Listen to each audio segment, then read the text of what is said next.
If you're a fan of Dr. Pimple Popper, you're probably freaking out right now, itching to squeeze out every little blackhead from those lip contours. But this is actually a hill formation that you can find in Garb, Sudan. Knowing that perhaps makes it all the more creepy because it looks like the crack in the middle is swallowing up everything around it. This black hole scenario brings to mind our next stop, Vostok Island. This eerie spot is a 59-acre coral atoll situated in the southwestern Pacific Ocean, about 400 miles northwest of Tahiti. If you check it out on Google Earth today, it looks like it's been totally blacked out, sparking all sorts of wild theories. People keep saying that this place is some top-secret base, or even a fictional island straight out of Lost. But what we see here is actually just a dense, dark green forest made up of Pisonia trees. Since nobody lives there and hardly anyone ever visits, the island is pretty much untouched by humans. This massive star, or mandala, is situated just outside Beatty, Nevada. It has got the internet all puzzled, with people trying to figure out if it's evidence of some kind of extraterrestrial activity. To add to the mystery, this spot is right by the Tonopah Test Range, which is also known as the famous Area 52. Despite its creepiness, it's probably just one of the thousands of crop circles that gained fame after Google Earth came along. This spiral formation right here is also located in Nevada, and it definitely looks like another chilling crop circle. But things get even stranger if you use the Street View option. As you zoom in closer and closer, you'll notice that it's made up of carefully arranged rocks. This labyrinth, so to speak, is part of an open-air museum situated in the ghost town of Rhyolite. And if that's not creepy enough, take a look around and you'll see dozens of eerie men in white cloaks. Despite their lifelike appearance, these silhouettes are actually statues from an installation created by a Belgian artist in the 80s. Even stranger than stumbling upon a large circle on the ground is finding a bunch of them. Our next location in Wyoming is filled with peculiar circle structures to the point where it's hard to count them all.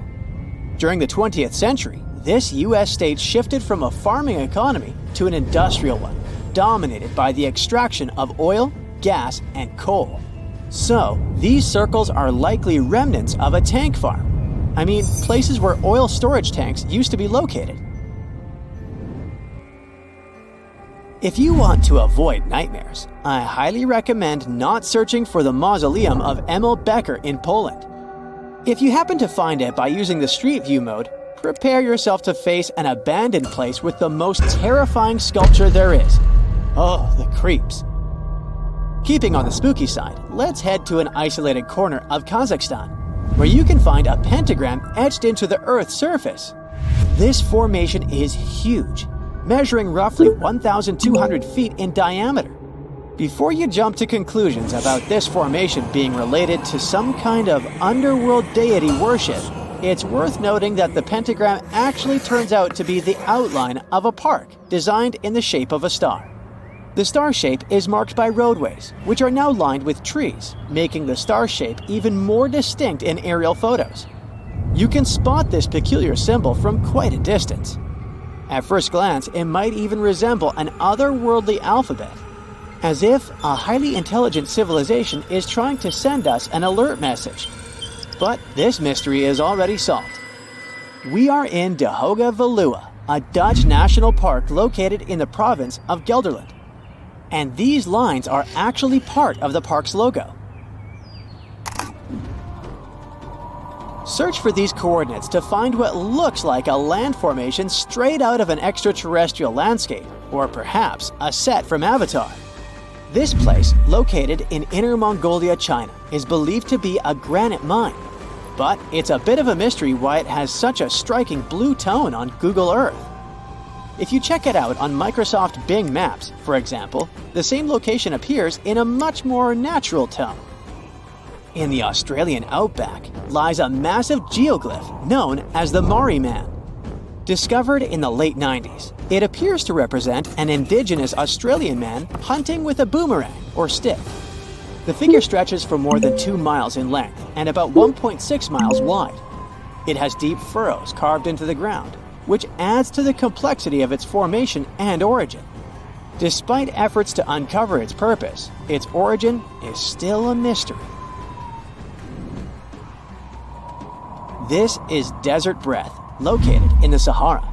Like many things you have seen in this video, this formation also sparks speculation about it being created by extraterrestrial beings. But a quick Google search clears up that mystery. It turns out this is an art installation created by a group of 3 Greek artists back in 1997. They went all out, moving around a whopping 280,000 square feet of sand and even creating a large pool in the middle of it. Egypt still holds many mysteries, and you can explore them yourself with Google Earth. That's how some people stumbled upon this striking triangular-shaped plateau and immediately jumped to the conclusion that they discovered a hidden pyramid. However, experts quickly dashed their hopes. They believe there's no plausible explanation for a pyramid to exist in this area, located 8 miles west of the Nile Valley edge in Upper Egypt. This discovery is likely nothing more than a hill that has suffered the effects of erosion, combined with a heavy dose of wishful thinking. In some cases, nature itself is responsible for creating frightening sculptures, like the Badlands Guardian in Alberta, Canada. If you look at it from above, you'll notice not 1, but 2 human heads emerging from the landscape. These gigantic beings were sculpted by rainwater erosion on layers of clay-rich soil. Ironically, additional human-made structures give the impression that this one is wearing wired headphones. It seems that deserts are a prime spot for discovering strange images on Google Earth. So our next stop is China. In the Gobi Desert, you'll come across zigzagging white lines that look kind of random. The first challenge for armchair experts was figuring out what these structures were made of, as it's hard to tell if they're painted on or dug into the landscape. There's still a lot of speculation about it on the internet, but the most plausible explanation is that this structure is used for calibrating satellites. This way, satellite cameras can focus on these large grids to orient themselves in space. Check out this intact plane that seems to have sunk beneath the ocean off the coast of Crooked Island, Bahamas. Some viral videos claim it's a crashed plane belonging to the infamous Pablo Escobar. The truth is that something lying on the bottom of the ocean can't be that visible, so it's more likely that it's a plane that was actually flying when Google captured these images. However, there is a strong belief that Pablo Escobar did have a plane that crashed nearby, but it was in another part of the Bahamas known as Norman's Cay. You can still spot it in shallow turquoise waters. Just search for Norman's Cay sunken plane, and there it is. If you're convinced that extraterrestrials are already among us, then go ahead and type in these coordinates on Google Earth. Explore the area using Street View, and wow, what is it? Of course, we're not talking about visitors from other planets, but this shadow of a gigantic creature still gives me the creeps. Turns out, it's just a person lugging around one of those 360-degree Street View cameras tucked away in a trekker backpack. So hey, if you take a good look around Google Earth, you might stumble upon more of these elongated necked beings walking around the globe.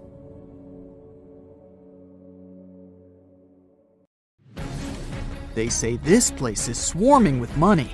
It's been stored there for centuries, but no one managed to take it away from this island. Treasure hunters have been bewitched with this place since 1795.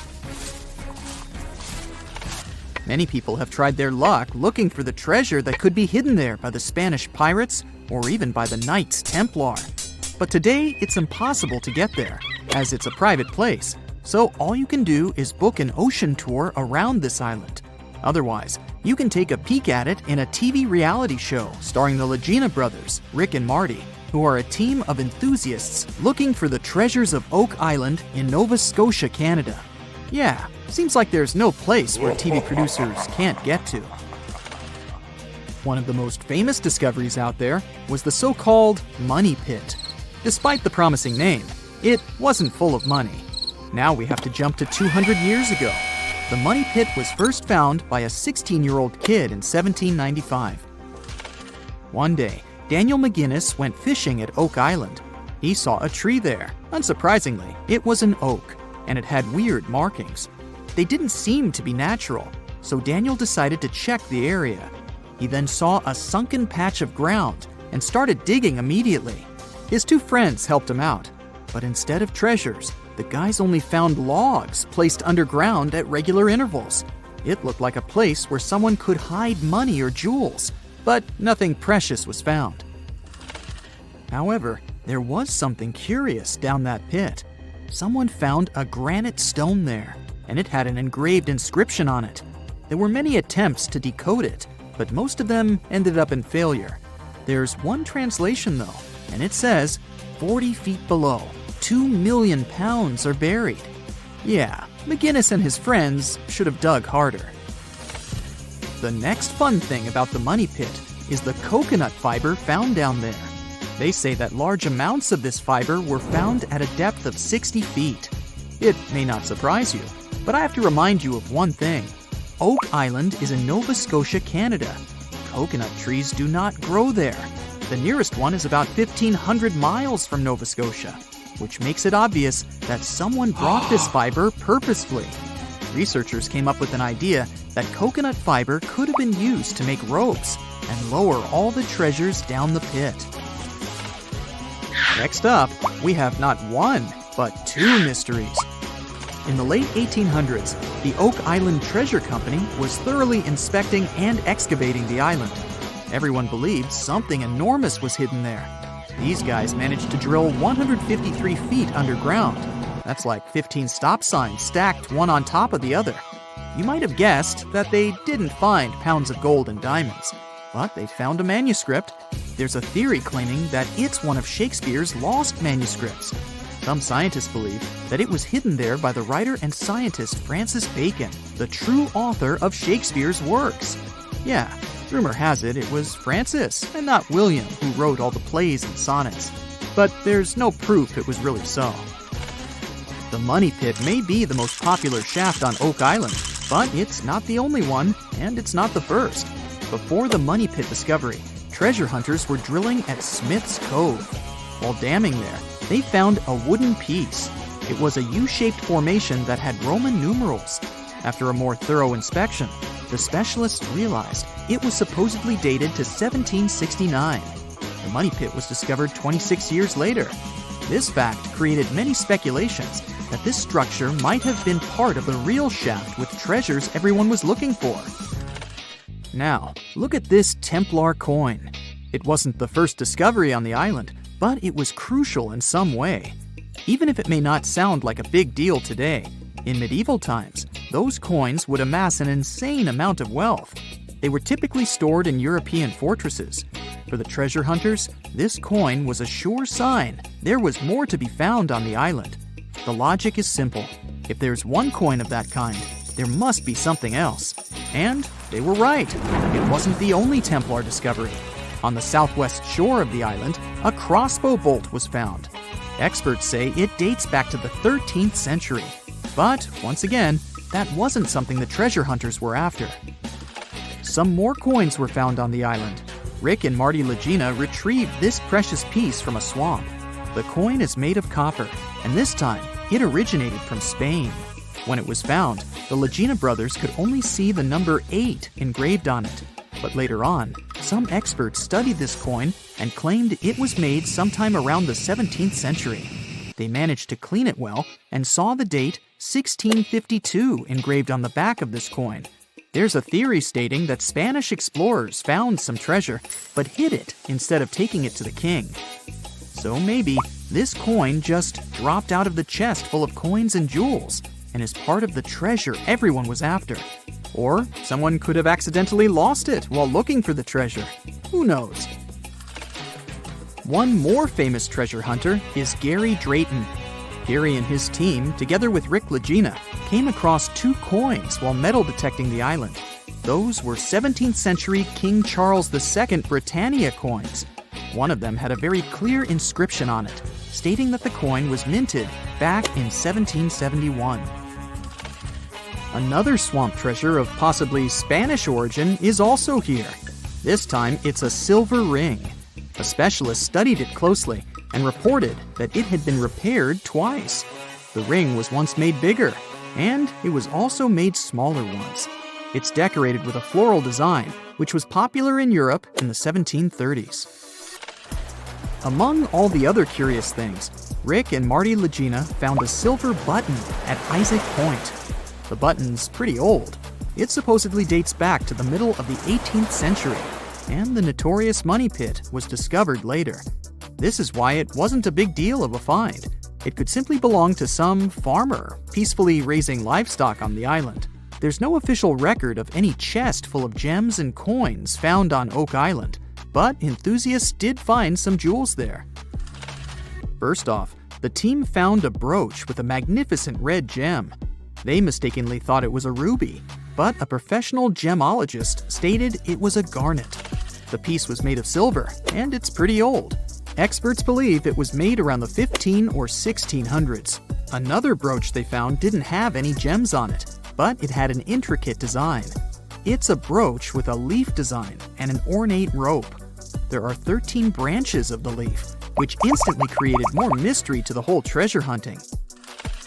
First off, there's a carving with a 13-branched tree on a rock on the north shore of this island. What's more, many people believe that the number 13 is important to the Knights Templar. The enthusiasts also found a brooch not far away from the place where Daniel McGinnis, the guy who found the money pit, lived. The brooch was shown to a professional gemologist, Charles Luton Brain. He had to break it to the team that there were no gems adorning this piece of jewelry. In fact, the stone that seemed to be a gem was just a piece of glass. It was processed using a special technique though, so it was leaded glass. The enthusiasts decided to study the brooch even more and found out that part of the brooch was made of gold. The specialists claim that the brooch dates back to the 14th century. Was it the treasure everyone was looking for? Wow, talk about noisy! Toadfish have a unique ability. They can create a very strong sound. The human ear usually can't hear it, especially if only one fish is making the sound. But if many fish are making the sound at the same time, well, it's going to be hard to forget, and you may not be able to stop hearing it. Toadfish are a common part of the fauna off the coast of Sausalito in California, and every year thousands of them gather in the shoals to party and scream. Together, they create a collective sound that can be easily heard by those in the houses near the shore. The noise, which can be described as a low hum, can even penetrate into the city center. Some people get bothered by this constant humming. This is a unique natural phenomenon, but there's a catch. At some point, the fish swim away from the shore, but the sound remains. Also, scientists have proven that this fish-made noise can't spread through the city, and many residents of the coastal areas don't hear it. But still, some people continue to hear this strange hum. In a similar case, imagine that you've moved to a small village in Scotland. You rent a house, have dinner, and go to bed. As you're settling into sleep, a strange hum permeates your room. It sounds like someone started their truck somewhere in the distance. The sound is similar to the sound of a low, loud bass that comes from a speaker. The hum keeps you awake. You get migraines and even feel nauseous. In the morning, you find out that some other locals also hear this terrible buzzing. They tell you about a huge factory located nearby. Machines, engines, steam boilers, big air vents, and generators emit a loud, heavy hum that passes through the air. Sound waves spread throughout the village and annoy people with a sharp sense of hearing. You've been hearing this sound for several days and suffering from insomnia. Then, one day, the factory goes bankrupt. All the workers leave their positions and turn off all the engines and fans. Great, you'll finally sleep in peace. But you know what? The sound doesn't disappear. It follows you wherever you are. And it's not about the factory or the fish or the truck engine. Imagine that you're walking down the streets of a small English town. There are a lot of planes flying right above you. The hum they make follows you. Even in bed you can hear it. You wonder if there's an airport nearby. You ask the locals and find out there's not even a runway here. But where does the sound come from? You raise your head to look up and see a clear sky. There are no planes, but there's noise. And you're not the only one who hears it. Some locals are sure that the hum comes from high-speed traffic on the highway. Thousands of cars drive in two directions and leave massive sound waves behind. But at night, there are no cars there, and the sound remains. Maybe you're going mad. People's stories about the hum save you from this madness, and it's not just the residents of this town that know about it. About 4% of people on the planet hear the hum. Strangers tell each other about the hum that prevents them from sleeping and concentrating on something. The sound follows them everywhere and doesn't stop. Some people hear it in certain places, so they move to other cities. Maybe you're hearing it right now and not paying attention. But be careful. If you recognize it once, you won't be able to stop hearing it. There's a website and a forum on the internet dedicated to the hum. People from all over the world put geolocations in places where they heard this mysterious phenomenon. You can find thousands of these coordinates on the site and even add your own. People describe different levels of noise and share their sources. Some theories say that the hum is the sound of our planet coming from the core. Someone else is sure that it comes from the atmosphere. Scientists have even been consulted, but they also don't know the reason for this phenomenon. People use high-frequency microphones and amplifiers to record the hum. Almost everywhere, they detect a low-frequency vibration that is practically impossible for the human ear to catch. It mixes with the sound of cars, printers in the office, and subway trains. Sometimes people stop hearing it, but the hum increases when they lie in bed. Many records about the hum say that people hear it in industrial cities. Sometimes these sound seekers manage to find the source. They ended up being factories with running generators where the sound was getting into the ventilation system and where the fans spread it outside the building. When the generator stopped working, the sound disappeared. But these are rare cases. More often, no one can find the source of hum. One of the most famous places where you can catch it is in the city of Taos in New Mexico. About 2% of locals hear a strange buzzing every day. Some tourists experience it too. Scientists came to the city to study this mystery, but found no explanation. Some theories say the usual acoustics of this place cause the hum. Some folks think it's just a hallucination or the power of suggestion. Everyone talks so much about the hum that the brain creates an illusion of a sound that doesn't exist. Locals believe the nature of the buzzing is mystical and associated with bad spirits. Whatever it is, no one has found out the truth yet. The hum that people hear all over the world may be the result of seismic activity in the tectonic plates under the ocean waters. Huge chunks of the Earth's crust are slowly moving and colliding with each other. This creates a noise that reaches us in the form of a hum. But why do only a few people hear it? Perhaps about 4% of the world's population has a unique sense of hearing. In any case, scientists haven't been able to confirm the tectonic plate theory either. Some researchers point to submarines as the reason. They use low-frequency radio signals to communicate around the world. These signals spread over the surface and can affect the human body. When the ear catches these sound waves, it reacts and causes vibrations similar to humming. This happens because low-frequency sound energy collides with the soft tissues of the skull and stimulates the auditory nerve. In fact, it's not even a sound. It's a hallucination that is created by your brain. But still, no one can confirm this theory either. Perhaps thunderstorms can create the hum phenomenon. About 8 million lightning strikes hit the Earth every day. Some impact creates a powerful electromagnetic charge. Lightning penetrates the air and makes it resonate between the Earth's surface and the ionosphere. Yeah, it sounds complicated, but the principle is simple. Imagine that you're blowing onto the neck of a bottle. Hear this low hum? Lightning works similarly with air. And that's just one hit. Imagine millions of these strikes. The sound waves spread all over the planet, and some people hear them. Lightning constantly strikes all the time, so the hum never stops. In 1973, scientists put forward a theory that the reason for the hum is the jet stream shearing against slower-moving air. In simple words, wind and fast airflows intersect slower ones. As a result, a whistling sound appears, and electric towers and power lines amplify it. By the way, the first reports of the hum appeared in the 70s. People learned about this phenomenon from the small British city of Bristol. Dozens of residents heard this strange noise in different parts of the town. In the beginning, they ignored it. Then the sound became increasingly more irritable. It prevented people from working and living their everyday lives. They couldn't sleep and couldn't concentrate on anything. There was a warehouse with industrial fans in a neighboring town. The locals were sure that this was the reason for the hum. The warehouse stopped working a few years later, but the sound remained. You may even be able to hear it right now if you visit the city. There are many theories about the hum, but you can reduce almost half of them thanks to one factor.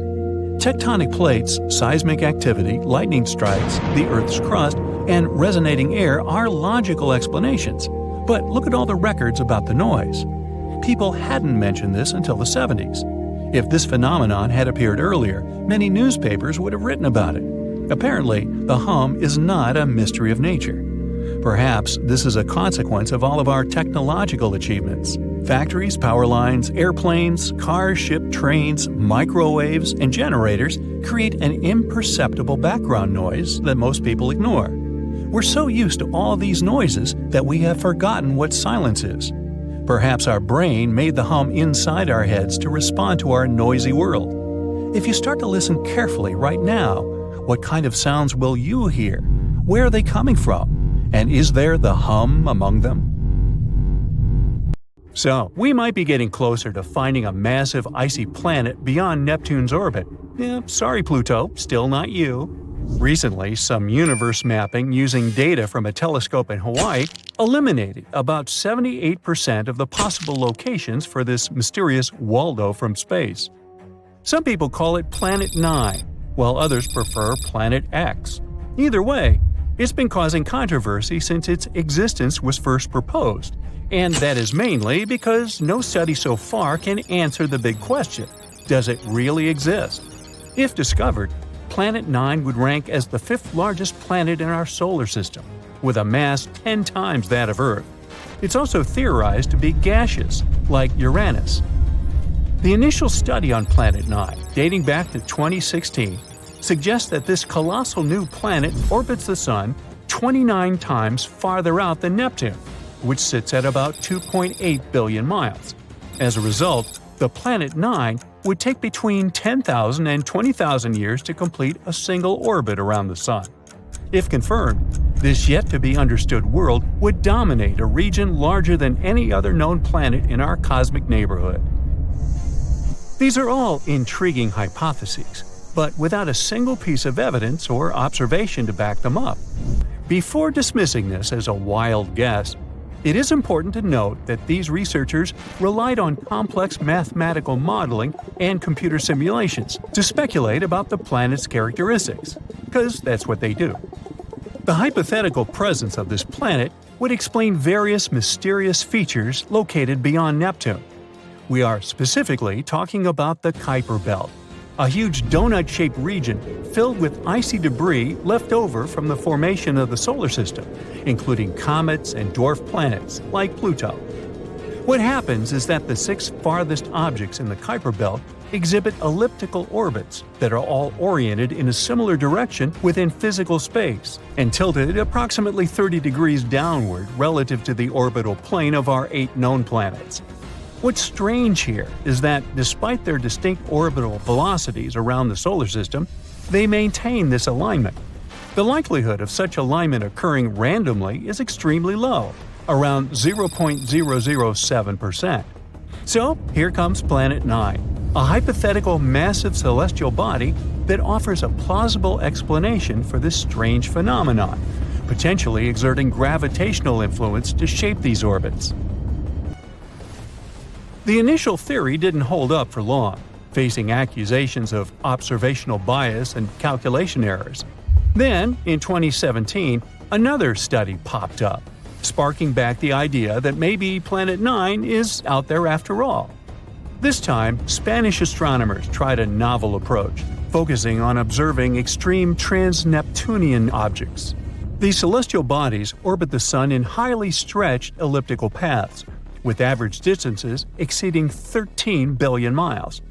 The research suggests that the distances between these objects' nodes and the Sun might provide clues to Planet 9's location. You see, these nodes are the points where a celestial body's orbit intersects the solar system's plane. When these objects reach these points, they're more likely to interact with other solar system bodies. potentially causing significant changes in their orbits or even collisions. So, if the trajectory of these extreme trans-Neptunian objects remains stable, everything's fine. But if it's not, well, that's a sign that something else, something big, is messing with their path. And that's exactly what the research found. There is something unseen out there, throwing these objects off course. And that something could be a planet, chilling at a distance between 300 to 400 times farther from the Sun than Earth. To this day, the study of the extreme trans-Neptunian objects is the strongest evidence we've got for Planet 9's existence. And if you're still not convinced by this theory, know that strange motions like these have led to planetary discoveries before. Neptune, for instance, was spotted because Uranus's motion didn't quite agree with the predictions of Newtonian gravity. But the deflection of its orbit could be explained if it was caused by a pull of an undiscovered planet. And just like that, we discovered Neptune. Now, the year is 2021, and there's all this buzz about Planet 9 again. After correcting some old guesses, studies are now leaning towards the idea that this mystery world follows an epic loop around the Sun every 7,000 years. That is massive news, because it means this planet might be closer than we ever thought, making it easier for our telescopes to spot it.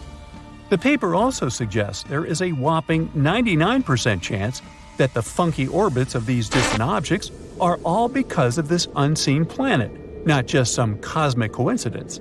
Now, the odds of this whole situation being a fluke are down to a 1 in 250 chance, which is much better than the 1 in 10,000 chance back in 2016. All these optimistic numbers have brought us to where we are today, keeping our hopes and working on better equipment to continue the mission of spotting Planet 9. As mentioned earlier, researchers in Hawaii created some kind of treasure map utilizing the Panoramic Survey Telescope and Rapid Response System to eliminate 78% of its locations. This is great news, considering how challenging it is to find a planet-sized needle in a cosmic haystack. But unfortunately, Planet 9's presence remains a ghost in the dark outer reaches of our solar system. Enthusiasts are still convinced of its existence and believe it is only a matter of time before we celebrate the discovery of Earth's new cosmic cousin. They're putting their hopes on the Vera C. Rubin Observatory, which is currently under construction in Chile and is scheduled to begin science operations in late 2025. Over the course of 10 years, this observatory will scan the entire southern hemisphere sky every few nights with a 27-foot, fast-moving telescope equipped with the largest digital camera in the world. The idea is to catalog everything in the solar system, reaching out to and beyond Neptune, and tracking the movements of millions of celestial objects, including space junk, asteroids, comets, and stars. If Planet 9 is indeed out there, this next-generation telescope could be the one to find it. The existence of this mysterious planet is far from being universally accepted in the scientific community. That is simply because Planet 9 isn't the only explanation for the strange phenomenon occurring beyond Neptune. One theory suggests that a group of distant objects, such as dwarf planets, comets, and moons, might be collectively influencing the orbits of the extreme trans-Neptunian objects. Others believe that a black hole is behind all this. These compressed masses are some of the densest objects in the universe, potentially capable of affecting the orbits of other masses, like how this supposed ghost Planet 9 is believed to be doing. Another bold perspective suggests that our current understanding of the laws of gravity is flawed, actually incomplete. This theory, known as modified Newtonian dynamics, proposes that these distant icy objects exhibit strange behavior not due to influence from another planet, but rather because the immense gravitational field of the Milky Way is influencing them. However, even supporters of this theory acknowledge that it is too early to draw firm conclusions, and much more extensive research is still required. While we continue our relentless hunt for Planet 9, some astronomers have taken it a step further, suggesting the existence of a hypothetical Planet 10. This world has a mass and size like that of Mars or Earth and is located on the edges of the Kuiper Belt. But the thing is, if this alleged Planet 10 is indeed as small as scientists believe, it might not have enough gravity to clear its orbit of debris. And that is pretty similar to what happens with Pluto, being one of the reasons why it got into trouble back in 2006. So yeah, it's better not to get too excited. This supposed Planet 10 might end up classified as another dwarf planet. Rekhat structure is a giant formation in the Sahara that looks exactly like a giant bullseye. It's so wide that you can see it from space. Even the CIA got interested in it.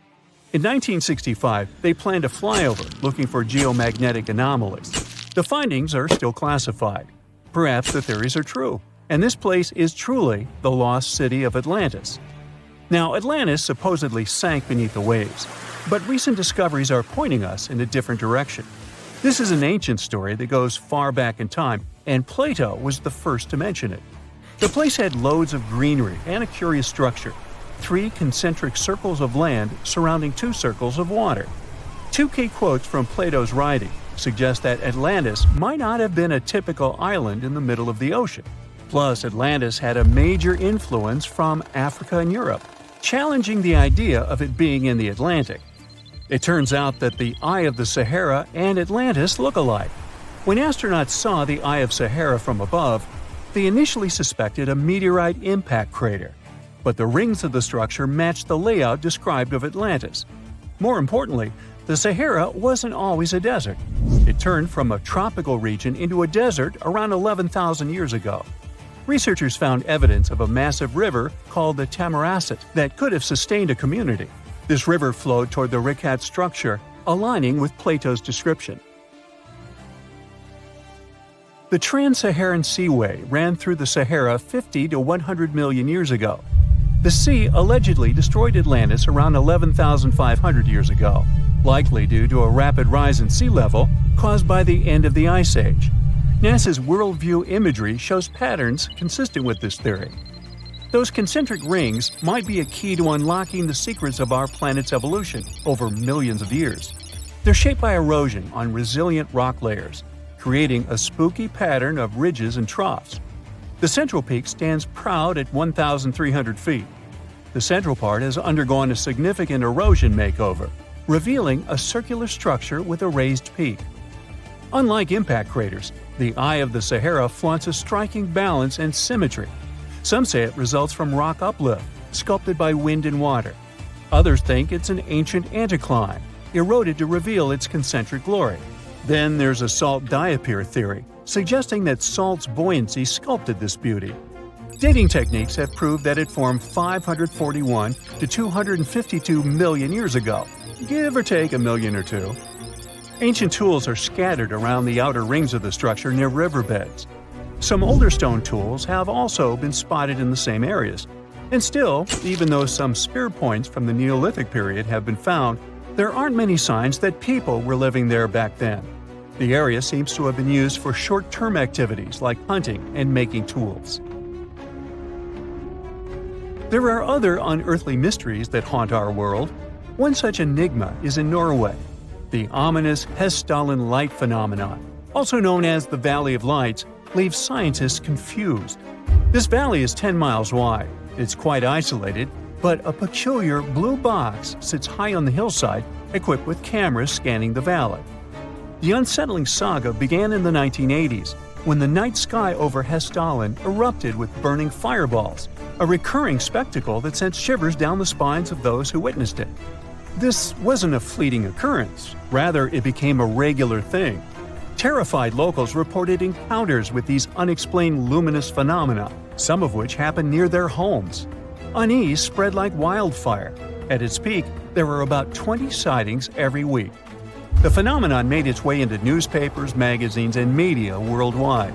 Soon, people flocked to the valley, hoping to see the lights themselves. In 1984, experts joined the fray, armed with sophisticated instruments like magnetometers, radiometers, and other ometers. What they encountered was mind-bending, lights that defied explanation. Some moved at a leisurely pace, while others raced through the sky at an astonishing 19,000 miles per hour. People try to explain these lights: airplanes, distant reflections, ball lightning, satellites, planets, meteors. But the speed and how these lights danced ruled out all those theories. We're slowly approaching another mysterious place. This is the greatest subglacial lake among Antarctica's 675 known lakes. It can easily hide unknown life forms. This lake is beneath the East Antarctic ice sheet. Dive about 2.5 miles under the ice, and there you'll see Lake Vostok, located at 1,600 feet below sea level. This lake is 155 miles long and 31 miles wide at its broadest point. With an average depth of 1,400 feet, it's also the world's sixth largest by volume. It's like an underwater city with lofty pillars and deep basins. The secret lake was discovered in 1993, yet it had been waiting to be found down there for over 2,000 years, collecting ancient secrets. In 2012, scientists drilled through the ice, creating the longest ice core ever. They pierced the ice all the way to the lake's surface. The year 2013 brought an unexpected twist when the tranquil waters erupted during the extraction of an ice core, mixing with drilling fluids. Then they got a pristine water sample in 2015. Some believe there might be previously unknown life forms down there, since it's a fossil water reserve that's been untouched for millions of years. That could be a lot like those speculated ice-covered oceans on moons like Europa and Enceladus. It all started with a theory in the 19th century, suggesting fresh water lurking under Antarctic ice sheets. Then, in 1955, seismic soundings hinted at a subglacial lake, and by the 90s, satellite data confirmed Lake Vostok's existence. Now, Lake Vostok isn't alone. In 2005, they found an island in the middle of the lake. Then, two smaller lakes joined the party. They suspect that a secret network of subglacial rivers might link these lakes. Now, very far away from Antarctica, in Venezuela, Catatumbo lightning presents a sinister light show at the junction of the Catatumbo River and Lake Maracaibo. This unsettling lightning phenomenon happens at about 140 to 160 nights a year, going on for 10 hours a day, and can flash up to 280 times in a single hour. The frequency of this lightning show changes with the seasons and from year to year. There was a break between January to March in 2010, causing a bit of worry that it might vanish forever. As the sun sets, winds from the east start picking up speed. The strong wind is called a nocturnal low-level jet, like what you see in the Great Plains of North America. These winds bring moisture, mostly from the Caribbean and the lake itself. This humid air hits high mountain ridges, causing thunderstorms to form over the mountains. Thanks to the ongoing wind situation, more thunderstorms appear as the night goes on. This pattern repeats itself, and is why this area has the highest annual lightning rate globally. The next place scientists cannot explain is in China. That is the Longyu Caves. They have lofty slanted roofs and sturdy pillars. The spot remained hidden for centuries. These human-made caverns, built around 2,000 years ago, decided to reveal themselves only in the 90s. Local farmers drained some ponds and unveiled 5 massive caverns. Further digging exposed an additional 19 smaller caves. They range from 60 to 110 feet in width and 26 to 50 feet in height. Archaeologists found historical relics from the reign of Emperor Zhuan of Han, dating back to over 2,000 years ago. Now, how did these caves survive for more than 2 millennia without falling apart? No ancient records explain the way they were crafted either. The walls show chisel marks, hinting at some layer-by-layer chiseling action, but the exact construction process is still a head-scratcher. Antarctica. It was once a green land full of dinosaurs, but now it's a frozen continent bigger than that of the US that doesn't belong to anyone. It isn't hard to find. Wherever you go, just go south until you get to the big icy thing at the south pole of our planet. It lies within the Antarctic Circle, and it's the largest single mass of ice on Earth. The continent is bigger than the US and even bigger than all of Europe. And still, Antarctica was officially discovered recently. Scientists hadn't known of its existence until 1820. After the discovery, it took another 2 decades to confirm it was a whole new continent, and a few more decades after that to decide on a name. In Antarctica, Anti means the opposite, so Antarctica literally means the opposite of the Arctic.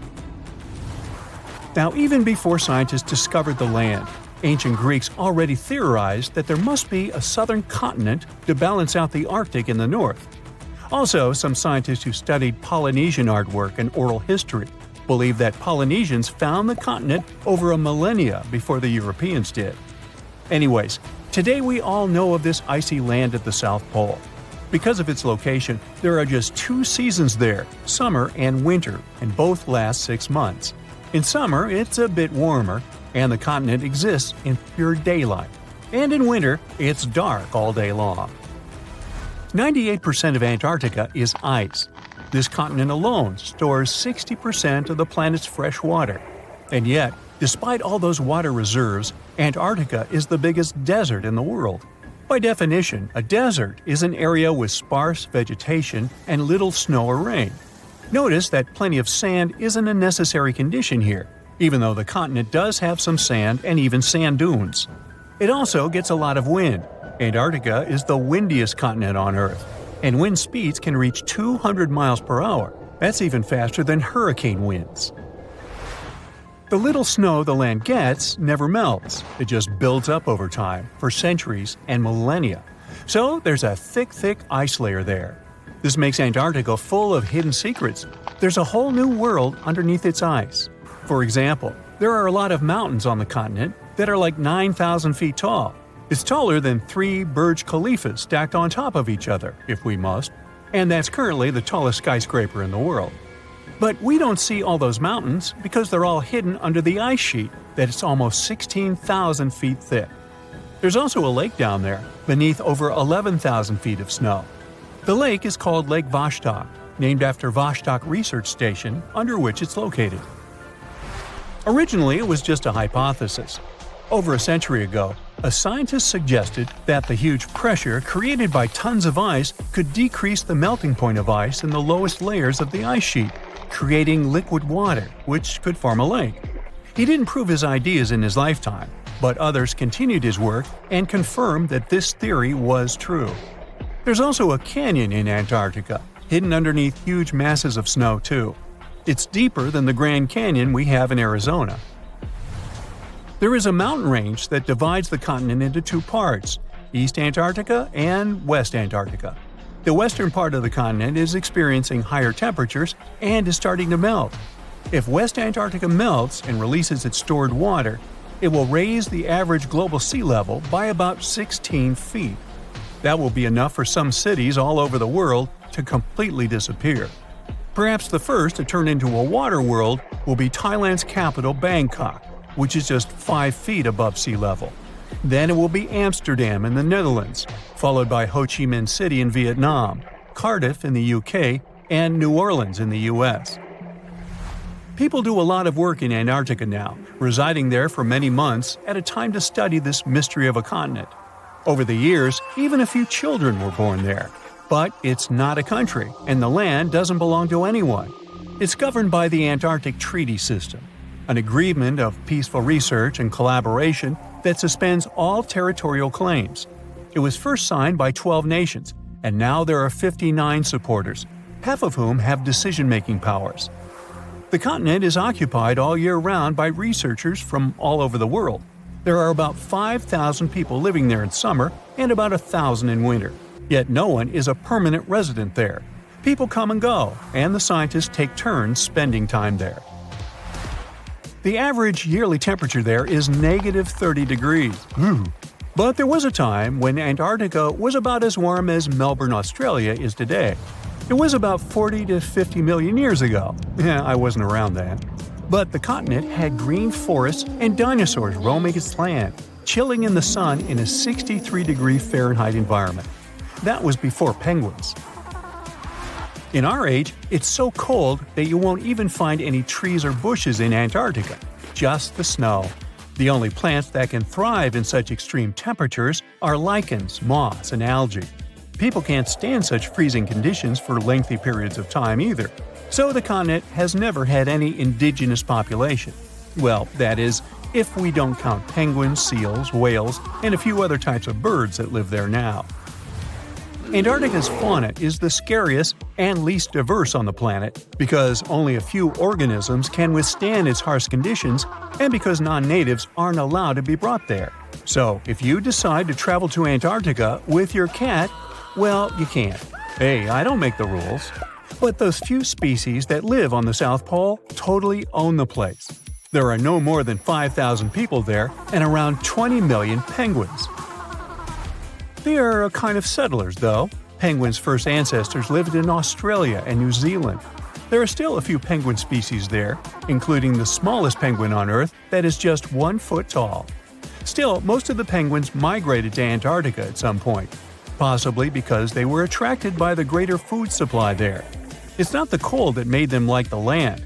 It turns out, most penguins leave the continent when the summer ends. The only ones that stay there are male emperor penguins, and they do it to warm and protect eggs left by their mates. But where do all the other penguins go?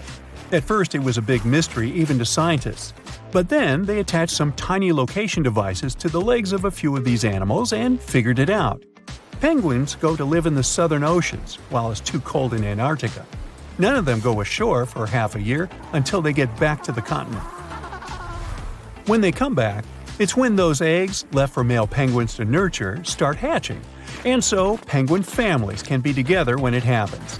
Penguins eat different fish, and the ocean is full of those despite its cold temperature. In some areas, water can reach below freezing temperatures because it's salty. But fish don't freeze there because they have antifreeze proteins in their bodies. Then there are also about 1 million seals in Antarctica. They like fish too, and they can hold their breath underwater for 2 hours. They see way better underwater than in the bright light of the day, and they also use their whiskers to locate food. Their breathing holes in the ice can freeze while seals are away, and they must use their teeth to make a new one. Seals can even sleep underwater and then resurface occasionally to get some air without waking up. I can appreciate that.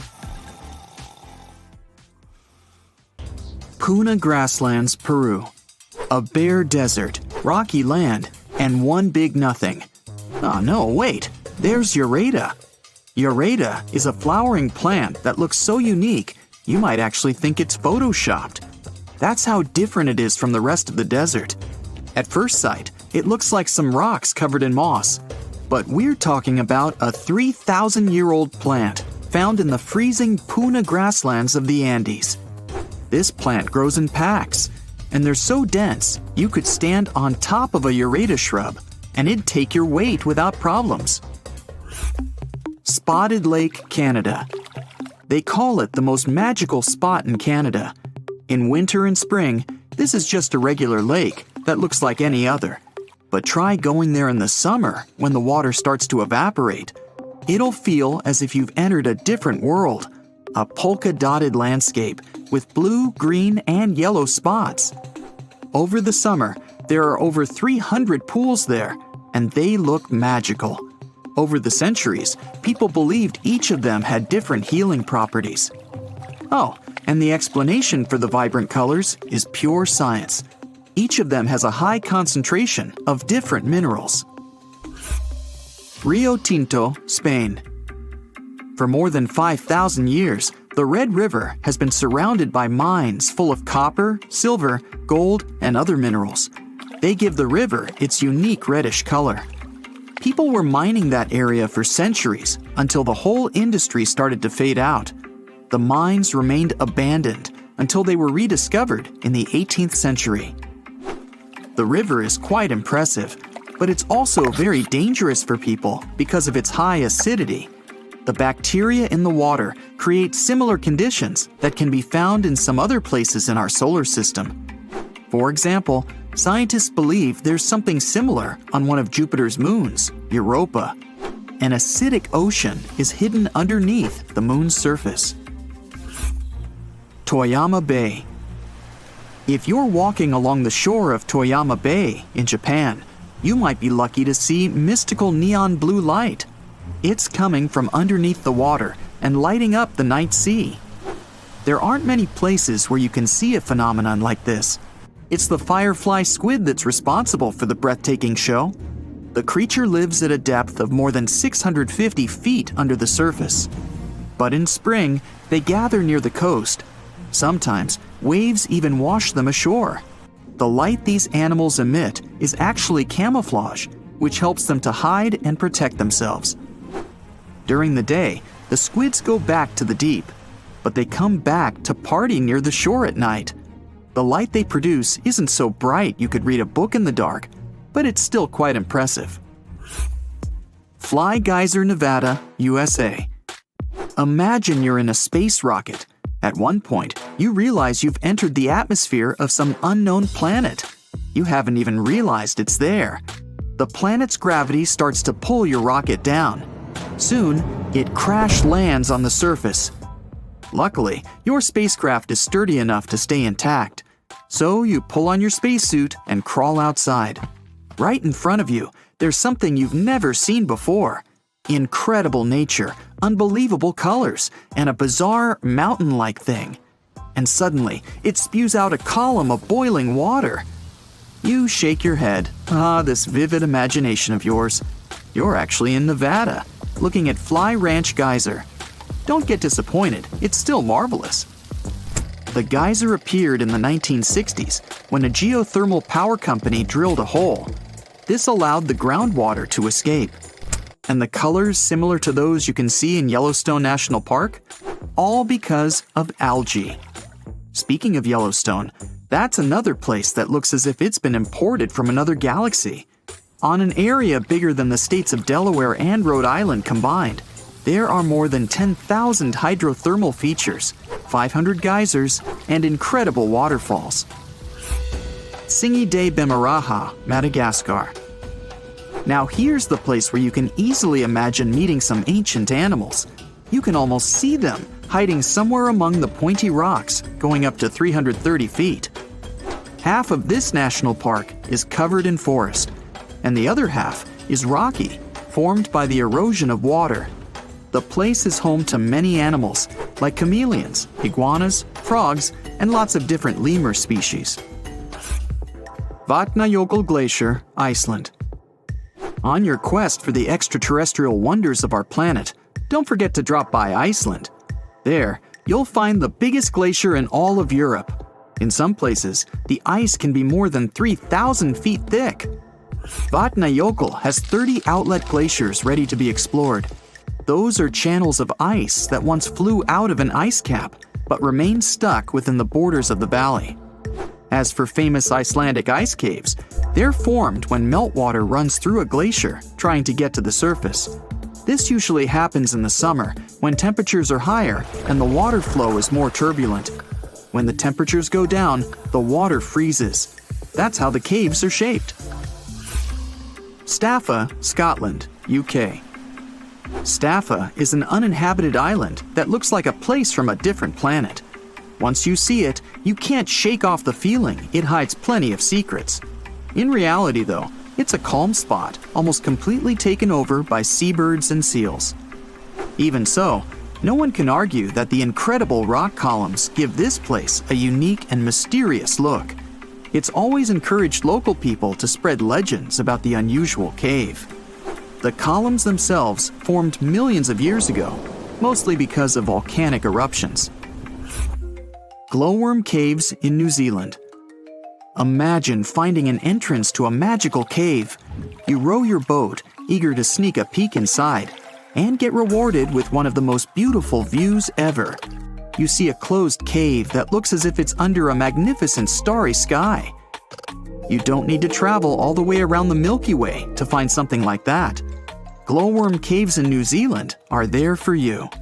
The caves started forming millions of years ago, and now they have an impressive collection of stalagmites and stalactites. But what makes them really special is glowworms. The caves are home to thousands and thousands of luminescent larvae. Worms need to attract insects and potential partners. To do that, they use their tails that glow in the dark. There are lots of caves like this in the area, and people have been exploring them for over 100 years. Wulingyang Scenic Area, Zhangjiajie, China. This amazing place has breathtaking sceneries and more than 3,000 sandstone pillars. They look as if nature decided to make its own version of skyscrapers. Some of them are half as tall as the Empire State Building. Usually, you can't even figure out where the pillars start. All you see when you try to make out what's there at the bottom is endless mist. Two natural stone bridges seem to be floating among the pillars, lost in the clouds. The Eye of the Sahara. That's a mystery that's remained hidden for millennia. This geologic formation is difficult to spot when you're standing on the ground. That's why it wasn't discovered until people started to explore space. For some time, scientists thought it was an impact crater created by some space object hitting Earth's surface. But after doing the research, they found out the origin of the Eye was entirely Earth-based. These days, geologists believe the Eye's formation started over 100 million years ago, when plate tectonics were pulling apart the supercontinent Pangaea. Molten rock, which was rising toward the surface, created a massive dome made up of different layers. Later on, volcanic activity and erosion finished the Eye's look. Baikal Lake, Russia. The deepest, the oldest, and one of the biggest freshwater lakes in the world is bound to have some secrets of its own. The lake is frozen from early January to May. In the summer, the water is so clear you can see up to 130 feet down. That's because melted ice from the Siberian mountains is incredibly pure. There are also no mineral salts in Baikal. Salar de Uyuni, Bolivia. It's one of the most extreme places in South America. The world's biggest salt flat stretches for over 4,000 square miles. It appeared when prehistoric lakes evaporated thousands of years ago. A thick, salty crust extends beyond the horizon. At one point, you're not even sure where the land ends and the sky begins. The Atacama Desert, Chile. The world's driest desert is all about rocky landscapes, salt lakes, dunes, and extreme temperatures. In some parts of the desert, there's been no rain for almost 500 years. With no water or nutrients from the ground, there are no plants. That's one of the reasons why you might feel as if you're on another planet, like Mars. But wait for the night to fall. An infinite sky full of stars looks like a window to the universe and its mysteries. Welcome to the spectacular tale of the John Lawson House in New Hamburg, just 80 miles north of New York City. This 150-year-old home is known for its creepy mannequins that used to magically change outfits and poses on the front porch. Some say these mannequins were haunted by spirits from tragic events that happened nearby in the 19th century. Back in the day, the Lawson family built this historic home in a bustling riverport village. Tragedy struck when a train accident and a destructive fire occurred near the house in the 1870s, causing chaos and taking many lives. The mysterious mannequins appeared without explanation, dressed in old-timey clothes and accessories. The homeowner was unknown when that creepy stuff was first noticed. Sometimes, mannequins would hold something in their hands, like books. Also, it seemed like those spine-chilling figures didn't fancy bad weather. They would vanish during storms and even face the site of the lethal train accident. But suddenly, in 2016, the mannequins vanished without a trace, leaving behind a mystery that still haunts the John Lawson house to this day. Will they ever return? Only time will tell. Venice, the one in Italy, not a neighborhood in California, may be considered the city of love and all, but Poveglia Island has a fishy reputation. Made up of 2 natural islands and 1 human-made one with wooden pillars and layers of earth, this place is like a creepy puzzle waiting to be solved. One island is covered in greenery, another has the main buildings, and the smallest is basically a fort. The island is now deserted with just a few lonely structures left standing. Rumor has it that about half of the land on the island is made up of human ashes. Yikes. According to stories, when a plague hit, the hospital had to figure out what to do with all the bodies. Supposedly, they ended up burning them, but some say that over 100,000 victims were actually buried in mass graves called plague pits. The details about how all these bodies were disposed of are sketchy at best, leaving room for spooky speculation about what went down on the island. Whether they were torched or buried, the sad truth is that thousands of lives were lost and left behind on Poveglia Island. Another creepy tale involves a crazy asylum director who supposedly jumped off the clock tower after being swallowed up by a mysterious fog. But this story may have originated from shows like Ghostbusters, with no actual proof that this dude even existed. There are also whispers of patients seeing ghosts within the psychiatric hospital, adding to the island's spooky vibe. While these stories might be a bit out there, they definitely add to the mystery surrounding Poveglia Island. Despite all the exaggerated stories and urban legends, one thing remains true. Poveglia Island has a dark history filled with tragedy. This place has seen it all. The empty buildings and abandoned landscapes are like sad reminders of the sorrowful past that haunts this eerie island. Hush, don't move. We're in the clearing in Hoia Baciu, Transylvania, which has a funky reputation for being one of the creepiest places in the world. The trees there wouldn't grow in a clearing that has a perfect oval shape. Soil scientists have been unable to explain this anomaly. The area attracts a variety of people, from Romanian witches to sword-wielding Americans attempting to cleanse the forest through yoga. Hoia Baciu gained international attention in 1968 when someone captured a photograph of a mysterious flying object hovering over the clearing. Some people are sure those must have been guests from another planet. This event, along with the alleged paranormal occurrences reported by visitors, has added to the forest's enigmatic reputation. Local guides also share other anecdotes linked to this forest. For example, some time ago, a group of 60 people from Bucharest attempted to open a gate into another dimension there. If a paranormal forest doesn't send shivers down your spine, maybe this place will. Yep, there's a whole settlement at the bottom of Lake Lanier, Georgia's biggest lake, and it's filled with a secret American horror story. Terror, ghosts, and other paranormal stuff. The whole shebang. There are many spooky tales about Lake Lanier. Fishermen have reported seeing ghostly kayaks, and stories circulate about women with no hands haunting the Jerry D. Jackson Bridge. Plus, the lake has a dark side, with over 500 demises since it was created and more than 200 since 1994. People talk about good swimmers getting snatched under the water, mysterious boating accidents, and vehicles crashing into the lake for no reason. Locals will straight up tell you, don't go to Lake Lanier. And with the lake stats, it's hard to argue. Some say the lake is cursed, but it's up to you to decide. The Poison Garden is a misleading, beautiful place where danger lurks behind every leaf. It's tucked away behind spooky black gates at the Alnwick Garden. There, you'll discover a collection of over 100 plants that are not just toxic, but downright lethal. If you don't have to worry about accidentally poisoning yourself, just keep your hands to yourself. No sniffing or nibbling allowed. Venture through ivy-covered tunnels and fiery-shaped beds as you dive into the history of poison and hear some thrilling tales of infamous cases.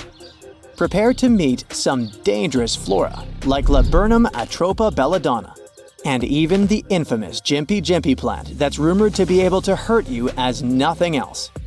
By the way, there are many wild stories about this dreaded plant. Some are a bit exaggerated, like the one about using the leaves as toilet paper. Ouch. But others are no joke, like horses getting stung and going bonkers. There's even a tragic tale of a person passing away from its sting in New Guinea back in 1922. So come on, take the plunge in the Poison Garden if you dare. Just remember to steer clear of any plants that could lead to a seriously bad day. You're having your vacation in Finland, the happiest country in the world. You rent a car and drive to see the lakes. What could go wrong? Suddenly, you come face to face with over 1,000 eerily still figures. These guys are dressed to impress in colorful outfits, but there's something off about them. Their heads are featureless, their bodies wooden, and they all seem to be staring in the same direction. It's like they were playing a giant game of freeze tag, but nobody remembered to yell, "Tag, you're it." These silent sentinels are known as the Silent People, and they've been scaring people since 1988. They're the brainchild of dancer and choreographer Reijo Kila. Originally hanging out in Lasila near Helsinki, they've traveled around a bit before settling in their current spot on the side of the road. Why did they move? Maybe they were tired of big city traffic and wanted a quieter place to chill. No one really knows what these peat-headed, straw-haired guys are all about. Some folks find them creepy, like they're watching your every move. Others think they're kinda sad, like a group of friends waiting for a bus that never comes. But hey, that's art for you. Open to interpretation and open to jokes about scarecrows having better fashion sense than most humans. Bonus here, there's a cafe with traditional Finnish crepes, so you may get scared there, but not hungry. In Australia's far north, there's a spooky granite mountain known as the Bermuda Triangle. Black Mountain, also known as Kalkajaka by the indigenous owners, has been the backdrop for some seriously strange disappearances dating back to 1800s. It's pretty close to Cooktown, so it has some legendary tales attached to it. They say Black Mountain was once a fierce battlefield for opposing ancestral clans. The whole place is littered with massive granite boulders stacked in a chaotic manner, where explorers, horses, and cattle seemingly vanished into thin air. For many years, people were scared by the bad reputation of this place until recent research shed some light on the dark mystery of Black Mountain, leaving no room for further speculation. Turns out, the reason for the disappearances may not be as supernatural as we thought. Lack of swimming skills, crocodiles, or just some good old-fashioned tomfoolery could have been the real culprits. The sea, this unrelenting water beast, has been defying all attempts to tame it for centuries.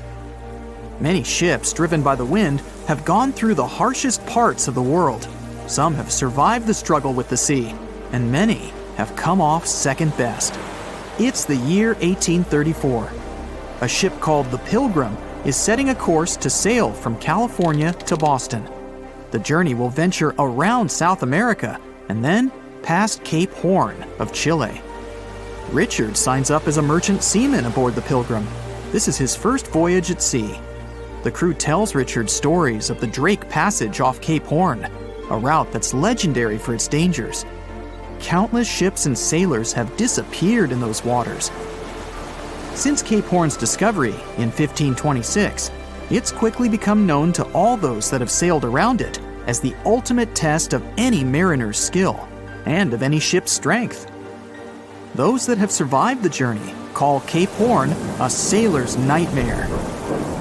Jack the helmsman, a salty veteran, steers the ship towards this most dangerous of all routes. Jack has been aboard the Pilgrim since it was first commissioned in 1825. He's passed by the Horn many times, each time learning a different lesson from the tests provided by the sea. The Pilgrim has been refitted since its past voyage a year ago. Richard values Jack's experience, given that it's his first journey at sea. Jack assures Richard of his confidence in the Pilgrim, even though it's just a small wooden brig with 2 masts. Jack's aware that wooden vessels are gradually becoming outdated, replaced by new steam-powered ships. But Jack prefers the maneuverability of the Pilgrim and would take it over the steel ships any day. Richard is excited to be aboard. There's so much to explore in life as a merchant seaman, but the guy struggles to acquire his sea legs on the boat. Forceful winds make the Pilgrim move faster, providing Richard with a quick introduction to life at sea. At the same time, nothing can prepare him for what is to be experienced at Cape Horn. It's the southernmost point of land before Antarctica. The gap between the icy continent and Cape Horn holds the infamous Drake Passage. approximately 700 miles between Cape Horn and the Antarctic Peninsula. Strong winds provide an uninterrupted, steadfast journey toward the Horn. But, as Jack tells Richard, the winds are more concentrated at the Drake Passage. They create a funneling effect, becoming stronger and more unpredictable. Richard is unsure of what this might mean for the Pilgrim, but understands that there's no easier route to travel around South America. A few days pass. The Pilgrim sails by the many islands that make up the western coast of Chile.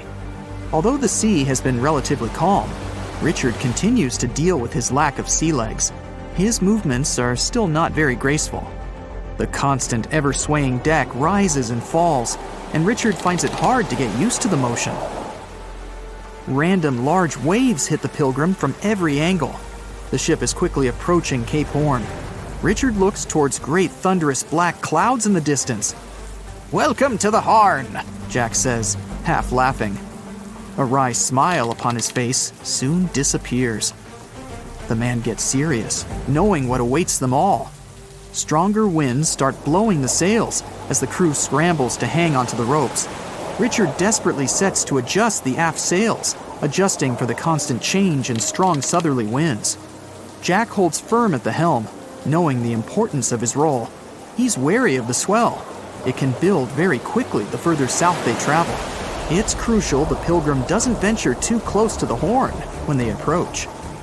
The great darkness that was in the distance is now all around them, filling the sky in every direction. Blackened clouds throw rain and hail down at the crew as they try to resist the enraged weather. Jack is directed by the captain at the helm, changing the direction of the vessel. The temperature has dropped significantly. Barely keeping the water from his eyes, he turns toward the port side bow to provide his face a brief break from the torment of the wind. Looking out into the distance, the man sees the Horn standing alone, surrounded by mist. It's a haunting sight. He steers the Pilgrim along the face of the Horn, the distance getting shorter. The waves shrink in height since the depths become shallower. But these waves are much steeper, and their angle can cause more damage to the wooden vessel. Jack's unsure how much of these waves the Pilgrim can take before the hull is breached. Richard, still posted at the aft sails, watches the water and icebergs floating by. He's unsure how large they actually are, since they're mostly hidden underwater. But he knows to alert Jack if any get too close. Just one iceberg hitting the Pilgrim will be all that the hull can withstand. Dutifully, he watches over the side and into the distance. Icebergs aren't the only thing to look out for. Rogue waves are common in these seas as well. The connecting Antarctic and Pacific Oceans, mixed with stormy weather, form waves together. This creates much larger rogue waves. Such waves have been known to reach up to 100 feet tall. They can destroy most vessels in their path. It'll surely be the end of the Pilgrim if it comes across a rogue wave. Strong currents adjust the route of the Pilgrim, as though the Horn is trying to lure the ship toward its rocky shallows. Slowly, they are getting pulled closer toward the Horn. Jack is fighting the current at the helm. Spinning the wheel, he strains his body as much as he can. Grunting, he plunges the wheel from the port side to starboard and back again. The captain keeps yelling directions. To a novice, they're extremely confusing. But Jack, a hardened veteran, continues to interpret the directions with ease, steering to readjust their course away from the Horn. The captain orders Richard to assess the hull below the decks. With the level of pounding the Drake Passage has provided so far, it's surely harmed the ship in some way. Richard runs to the deck as another sailor yells something at him, but the noise of the sea makes it difficult to hear. A wave hits the side, flowing onto the deck. Richard manages to hang onto the mast before he's almost swept overboard. The entire front deck seems to be underwater. Hanging on as the water rolls off the sides of the ship and waiting for it to clear, Richard watches the Horn slowly go past. Still, it beckons toward the Pilgrim, as though asking for its dues from the crew. The currents are still pulling the ship, while the storm is raging on, with no end of the struggle in sight. The storm is growing ever larger and fiercer. Richard gathers himself to head below and assess the damage. After a slow descent to the lower decks, Richard can finally look over the hull from the ship's quarters. There's no damage from what he can gather. But he's shocked by the depth of the water inside. It's now at waist depth. Cups, amongst other things, float in the water. Even inside the ship, the guy can't escape the waves. Unable to make sense of it all, he stands frozen, listening to the almighty power of Mother Nature outside. The sea roars even more wildly, waves constantly thudding against the hull. It sounds like a somber drumbeat, a slow countdown to the demise of the Pilgrim. Richard forces himself back to the terrors of the above decks, grasping onto the rails to carefully walk the slippery stairs. He leaves the disturbing creaks of the wooden decks. They're soon replaced with the strained sounds of the ropes, the yells of other sailors, and the deafening roar of the sea crashing all around him. Jack is at the helm, focused on his role, still fighting the wind and the waves, even with the addition of ice and frost. It seems that the world around him has set its heart to distract the man from his duty, but Jack pushes on determinedly. For 9 days, the Pilgrim fights the constant changes in stormy weather, facing all kinds of obstacles, but the ship manages to make it through. As they leave the storm behind, the crew sets their course north for their final destination. The sight of the sun peeking through the dark clouds is the most relieving thing Richard has ever experienced. Unfortunately, Richard lost his rations at some stage during the storm. At sea, if your rations are lost, it's your own bad luck. Luckily, Jack is kind enough to share some of his. Octopuses have 3 hearts. 2 of them pump blood to the gills, while the bigger heart circulates blood to the rest of their body. They also have 9 brains. There's the large central one, but also each of their 8 arms has a mini brain of its own, which is why they can act independently. Since each arm has its own brain, the central brain only needs to send a higher level signal to the arm. Things like, move to that nearby crevice, there might be a crab hiding inside. In the case of humans, the brain would guide and take control of each movement of our legs and arms. And with an octopus, arms act almost independently on their way to the crevice. It also tastes and feels with the suction cups on it. Since their arms are so independent, an octopus doesn't actually know where they are unless it sees them. The human body has an ability called proprioception. Thanks to it, we know where our arm is, even if we hold it, let's say, behind our back. 1816 is known as the year when summer didn't come. In April 1815, there was a massive explosion on Mount Tambora in Indonesia. It sent enormous clouds of volcanic ash up into the atmosphere. The majority of the northern hemisphere got covered with a shroud of dust and dirt and kind of refused to settle. In June of the following year, the cold winter didn't just come to an end. Frost damaged crops and snow and rain persisted during the whole summer. In Iceland, you'll find some of the most breathtaking sceneries on our planet. Jagged mountains, fjords, hot geysers, ice fields carved into the landscape. Stunning yet intriguingly black sand beaches, such as Reynisfjara Beach.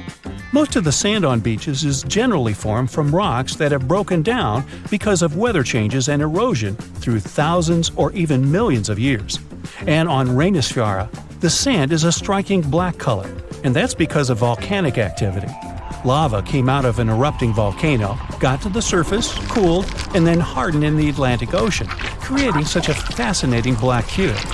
This beach is so magically stunning, but it's also very dangerous because of its sneakier waves. That's when a few smaller waves join together into a single, really big one.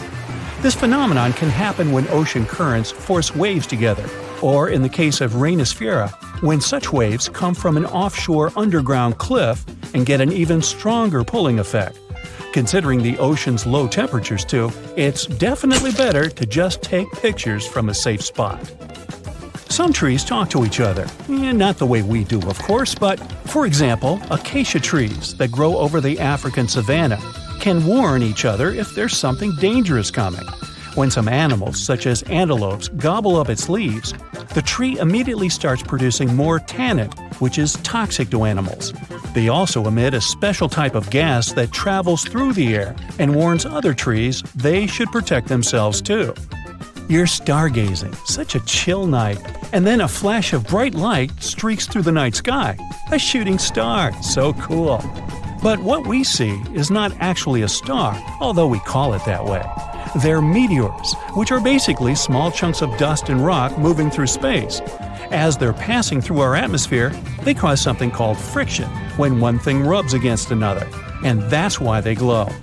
Also, the friction causes heat. Dust and rocks get extremely hot as they fly through the atmosphere, and the heat makes them glow until the moment they burn out and turn into what we call the shooting star. Sunsets in deserts are extremely beautiful because of the spectacular colors they produce a bit more than elsewhere. Sunlight consists of various shades of the color spectrum. When the sun is high in the sky, these colors mix together and our eyes see them as white. But as the sun gets lower, its rays have to go through a thicker layer of atmosphere before they get to us. The atmosphere then scatters shorter wavelengths of light, like blue and purple, before we can even see them. That's why the longer orange and red wavelengths stand out. In urban environments, air pollution can make sunset colors duller than everywhere. The clean air in deserts allow the vivid colors coming from the sun to shine through at twilight. Also, the moisture, water vapor, and rain-engorged clouds can mute the sunset's hues. Since there's no rain, clouds are thin and wispy, so they filter and reflect sunlight instead of blocking it. Bamboo grows really fast. It's actually the fastest growing plant on Earth, sometimes growing about 3 feet in just one day. You can find it in dense forests, where only a little light gets to the ground, which means bamboo is under strong pressure to reach the sunlight as quickly as it can. There's an underground stem that connects bamboo shoots to their parent plant, so the shoot doesn't really need leaves of its own until it gets to its full height. Also, bamboo grows faster than other plants because it doesn't waste its time and energy on growing rings that thicken the stalk. It's just a thin, hollow stick that grows straight up. You'll notice some of the big trees have shallow root systems, sometimes even 10 inches deep in the ground. The roots generally need access to oxygen and water, and they can mostly find it in special underground pockets called soil pores. When a tree has ideal moisture and soil conditions, it can send roots deeper down under the surface and get what it needs. But most of the time, conditions are not perfect, considering bedrock, stones, and compact soil that physically prevents the roots from going down. Such obstacles also prevent the roots from getting the needed oxygen.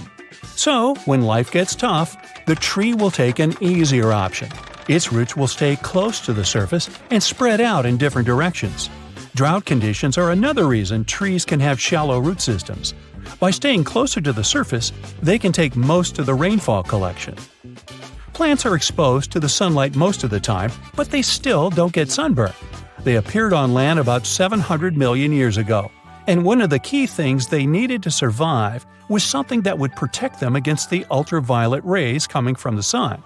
Those in the sea had seawater as protection.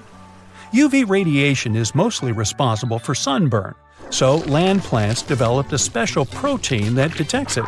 This protein sends signals to the cells to protect the plant from the damage and effects of UV radiation. Basically, it's like they produce their own natural sunscreen, but this still doesn't mean they're 100% protected. You know that common belief that if you water plants in the midday sunshine, this can cause their sunburn? Some think droplets of water act as tiny lenses and then focus the sunlight onto the leaf surface. But they're not strong enough to actually focus sunlight from a water droplet onto the surface of a leaf. It's just that their natural sunscreen doesn't mean total protection. Too much exposure to UV radiation damages cells in the leaves and bark of the majority of plants. Earth's core is as hot as the surface of the sun. You'd think it could easily melt our entire planet, especially since the core is only 1,800 miles away from the surface. If the sun were so close, we'd be like French fries. But we're alive because the center of the sun is surrounded by a mantle of rock that's mostly solid. The crust we walk on actually floats on that mantle and protects us. If the sun was close, we'd only have empty space to protect us, and you and I wouldn't be talking. Also, to melt the entire planet, you'd need way more energy than the heat in its core.